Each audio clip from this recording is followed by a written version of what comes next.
the academy's changed an awful lot since then. I mean, maybe you could tell us a bit about it and what it's like to work there. Now we've got lots of different people. We have groups from 6 years of age, and then they join the academy at 9, and we can sign them on a registration for a year, and that registration runs right through to their 16. If a boy doesn't like it, or if we feel he's not going to progress, we can end it at the end of the year, and he can move to other clubs if he wishes to. And most of the time we've got coaches at all ages, at least 2 with all ages. We play 8-a-side at the younger ages and move up to 11-a-side at 11 years of age. And we train indoors. Most of the players do at least 4 hours training a week. The older boys obviously do more. We've now introduced a day release, so they get time off of school. The 14s get 1 day off of school, and the 15s and 16s get 2 days off of school, and we do the education to replace what they miss at school at the club. Okay. Now, obviously out here in the States, there's lots of girls playing soccer. How has that had an impact on the club itself?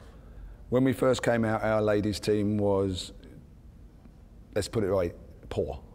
When they came out here and they saw there was an opportunity for girls to come out to the States and the standard out here, West Ham's ladies team has improved and been very successful, much better in the cups, and have had a promotion and are very much at the top of the league, and that's happened within 5 years. We've taken them under our wing, whereas before they were probably outside the club. Now they train at our facility and wear the kits and do all the training that we do. Right. Now you mentioned a few of the players that have come through the academy, like Rio Ferdinand, etc.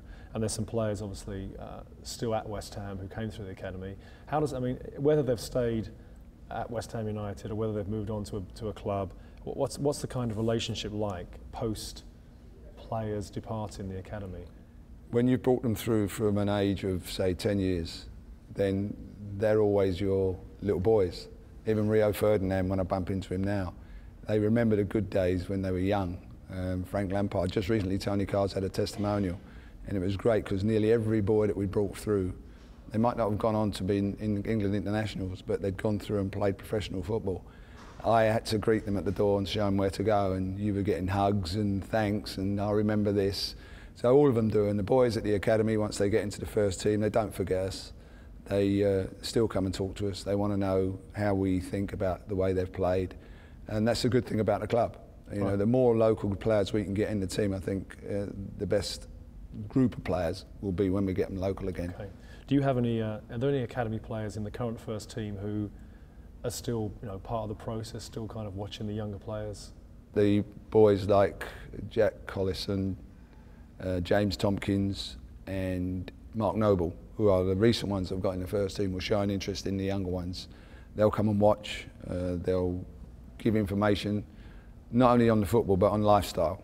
So some boys can go a little bit astray when they've got a little bit of money in their pockets, and the guys come back and say, like, keep your feet on the ground, because it's not all about what you do on the pitch, it's how you live outside. And we use the senior boys that we've sent through now playing in the first team as role models.